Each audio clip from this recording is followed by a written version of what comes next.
Bonjour et bienvenue sur Vitamine B. Nous poursuivons notre étude du Sermon sur la montagne, les paroles les plus importantes que le Christ a à dire à son Église et regroupées dans par l'évangéliste Matthieu au chapitre 5, 6 et 7. Aujourd'hui, nous allons observer les effets attendus de l'irruption du règne de Dieu, inauguré par Jésus. Et pour cela, nous le lisons dans l'évangéliste Matthieu, chapitre 5, des versets 13 au verset 16. Vous êtes le sel de la terre. Si le sel perd sa saveur, comment redeviendra-t-il du sel? Il ne vaut plus rien, on le jette dehors et il est foulé aux pieds par les hommes. Vous êtes la lumière du monde. Une ville située sur une hauteur ne peut être cachée. Quand on allume une lampe, ce n'est pas pour la mettre sous un boisseau, mais sur son support, et elle brille pour tous ceux qui sont dans la maison. De même que votre lumière brille aux yeux des hommes pour que, en voyant vos bonnes actions, ils rendent grâce à votre Père qui est aux cieux. Jusqu'à là, la lecture de cet extrait d'évangile. Remarquez, en résumé, les effets de l'irruption du règne inauguré par Jésus le Messie. Ils sont surprenants. Jésus commence en disant « vous ». Vous, ce sont les ramassis de gens qui venaient d'un peu partout, les insatisfaits, les chercheurs de Dieu, les gens qui se sont déplacés parce qu'ils aspiraient à autre chose. Vous, ce sont les chercheurs de Dieu de partout, mais également la communauté attachée au Messie et à sa voix. Vous. Jésus poursuit en disant « vous êtes ». Remarquez qu'il ne s'agit pas là d'un ordre, mais d'un effet inévitable. Vous êtes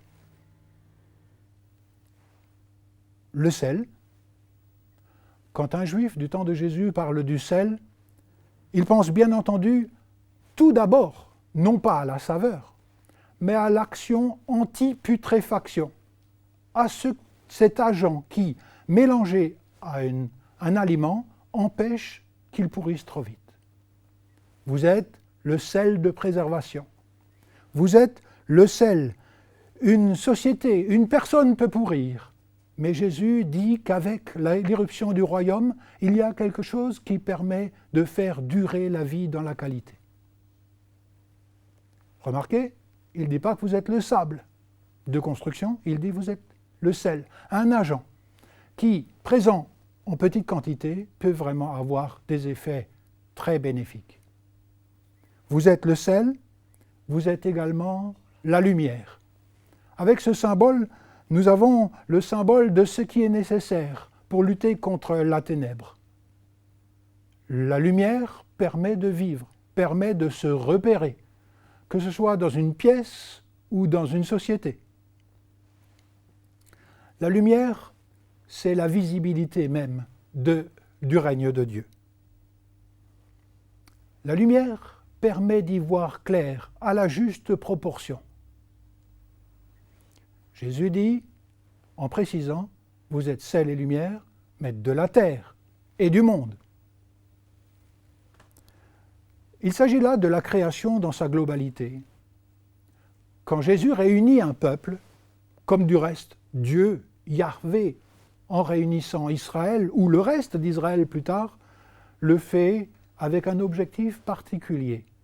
C'est le but même de son élection, d'un peuple particulier ou de personnes particulières dans toutes les nations aujourd'hui, c'est d'être maison témoin, c'est d'être là pour être un livre ouvert aux yeux des autres. Jésus précise quelque chose de surprenant avec ses négatives. La lumière n'existe pas pour être mise sous un boisseau, mais elle est mise en évidence, pas pour être mise sous un boisseau. C'est là déjà une attaque en règle que fait Jésus, critiquant toutes les familles de Dieu, qu'il s'agisse de l'ancienne ou de la nouvelle alliance. Pas d'isolationnisme culturel. Nous n'existons pas comme chouchou de Dieu pour nous-mêmes, mais comme moyen de Dieu pour toucher le monde. Pas d'évangile pour avoir raison contre les autres, mais un évangile pour être aimant avec les autres. Avez-vous remarqué que ces deux images qui nous sont données, le sel et la lumière, décrivent l'effet de l'alliance que le Seigneur fait, l'effet de l'irruption de l'amour de Dieu. J'ai déjà souligné que ce n'est pas vous devez être, comme s'il s'agissait d'un programme missionnaire à ajouter à l'Église ou au peuple de Dieu. Il ne s'agit pas d'un programme missionnaire à ajouter, il s'agit de l'effet même dans toutes ses composantes de l'Église. L'effet est inévitable. Vous êtes lumière, vous êtes sel, lorsque on suit le programme de Jésus. L'alliance nouvelle agit dans le cœur d'un peuple. Le réformateur Luther, commentant la question de la lumière, disait que cette lumière est possible seulement par la flamme même de l'amour de Dieu. Il nous comparait à un fer sombre et froid. Le fer est attisé par les charbons ardents de l'amour divin manifesté en Jésus-Christ, et de ce fait, le fer lui-même devient ardent et malléable. Il en va de même pour tout ce ramassis de gens qui s'est déplacé autour de la montagne où Jésus annonçait le projet de Dieu. Le sel, nous l'avons dit, c'est l'anti-désintégration, c'est l'anti-putréfaction. J'aimerais vous rendre attentif à cet élément qui se trouve dans l'enseignement de Jésus. Lorsque Jésus dit « afin que voyant vos bonnes œuvres », le mot « bonnes œuvres » est assez chargé, comme s'il s'agissait des œuvres de charité que l'on fait à côté de la vie, mais il ne s'agit pas de cela. Quand Jésus dit « voyant vos bonnes œuvres », il ne dit pas « voyant vos œuvres de charité religieuse », il dit « voyant vos actions justes ». Voyant votre bonne manière de vous comporter. Voyant vos bonnes œuvres, c'est le moyen, les actions justes, c'est-à-dire empreintes, elles aussi, de l'amour et de la justice de Dieu. Ce sont ces actions qui sont déjà décrites par le passé, nous l'avons vu, avec les béatitudes. Les gens humbles, les gens doux ou non violents, qui se laissent affecter par la souffrance d'autrui, les gens qui ont faim et soif de la justice, les gens qui sont miséricordieux, qui sont sans mélange et qui font œuvre de shalom et de paix, voyant vos justes manières de vous conduire. Et dans tout le chapitre 5, Jésus va encore donner 5 domaines majeurs de la vie de toutes les sociétés dans lesquels cette juste manière de vivre affecte la société tout entière. L'objectif ou l'effet inévitable est décrit. Afin que, voyant vos justes manières de vous conduire, il, c'est la société, glorifie votre Père qui est dans les cieux. Ici, il est question du Père. Bien entendu, il est nécessaire de parler du Père.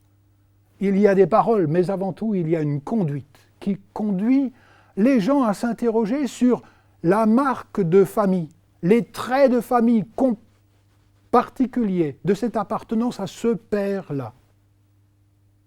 La vie elle-même est prophétique, sans être hyper religieuse. La vie, elle parle de soi, des traits de famille qui sont particuliers. Cela, il ne s'agit pas de les cacher, c'est-à-dire de nous isoler du monde que Dieu aime, mais il s'agit de les vivre dans toutes les sociétés, quel que soit le régime économique qui est concerné, quelle que soit la situation. Donc, ce qui est intéressant ici dans les propos de Jésus, c'est qu'il ne s'agit pas d'abord d'un programme missionnaire à ajouter aux autres programmes de l'Église. C'est l'effet de tous les programmes, de tous les métiers exercés, de toutes les situations familiales et relationnelles. Voyant vos justes manières de vous comporter, il glorifie votre Père qui est dans les cieux. Je ne sais pas ce que nos vies elles-mêmes, dans leur concrétude, dit de Dieu, mais elle dit quelque chose de Dieu, inévitablement, en vivant les valeurs du royaume. L'Église ou le peuple de Dieu dit quelque chose, des marques de famille de Dieu, de son amour, de sa définition particulière de la justice. Nous sommes les reflets de quelque chose, de toute façon. La question pour nous est la suivante: qu'est-ce qui nous détermine? Qu'est-ce qui nous formate? Qu'est-ce qui nous catéchise dans la vie? La question est importante. Et au début du sermon sur la montagne, avec le sel et la lumière et les effets du royaume de Dieu, Jésus nous pose la question. Sommes-nous également, nous, à notre tour, les reflets d'une société malade, simplement avec des prétentions cultuelles différentes? Ceci est une anomalie que le peuple de Dieu a très souvent suivie comme voie mauvaise. Richard Foster, un commentateur, a dit « Se conformer à une société malade, c'est être malade ». Alors, ce serait quand même paradoxal que l'on s'ouvre à Jésus et au royaume de Dieu pour l'adorer sans que la vie elle-même soit réorientée et affectée.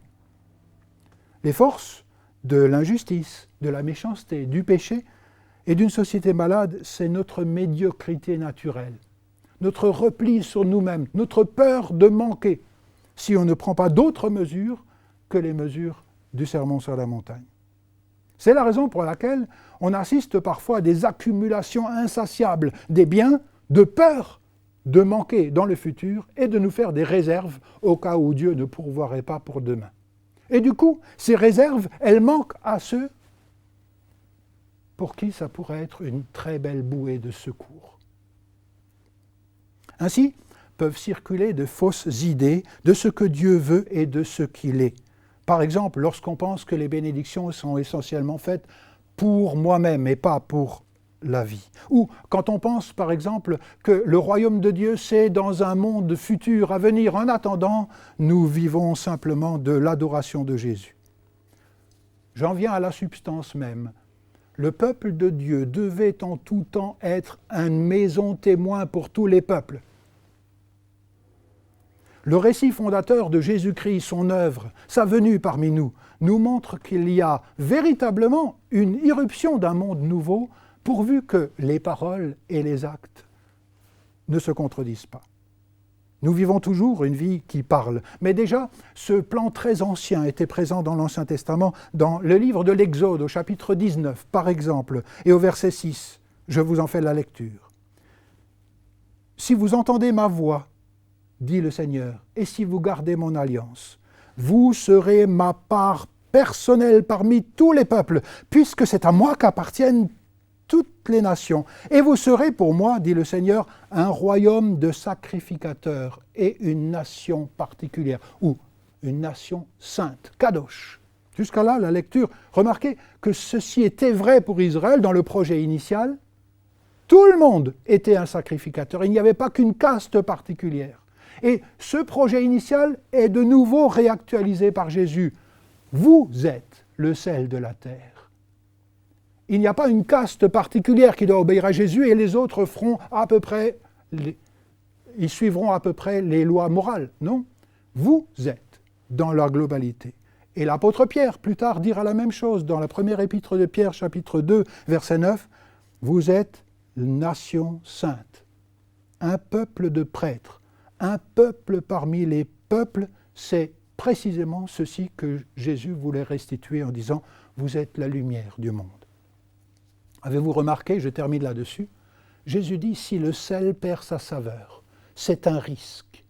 Si le sel, littéralement, en grec, devient fou. » Il faut se souvenir que le sel n'était pas aussi pur que nous l'avons aujourd'hui. Il y avait un tas de sable et d'impuretés dedans. Eh bien, si le sel perd sa saveur, il ne sert plus qu'à être jeté dehors, à remplir les nids de poules sur les chemins, et les gens marchent dessus, c'est-à-dire le méprisent.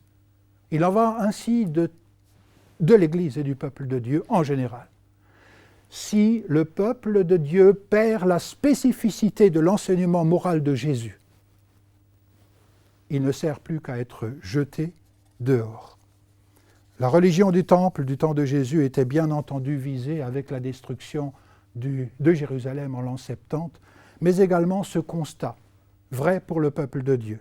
Chaque fois que par le passé, l'Église a eu recours à des instruments de contrainte, est devenue un instrument de pouvoir qui force la morale et les consciences, la foi elle-même, c'est-à-dire la réputation du Seigneur, la lumière et le sel lui-même en ont été affectés, on en a souffert. Et de même, chaque fois que l'Église et des chrétiens dans toutes les sphères et dans toutes les sociétés ont eu recours à la passion de la réconciliation, à la justice en faveur des autres, eh bien, la réputation du Seigneur en a été agrandie. Plus de sel et de lumière dans ce monde, nous verrons les fois prochaines, à plusieurs reprises dans différents domaines, comment c'est possible. Merci pour votre attention et à une fois prochaine pour en découvrir la suite.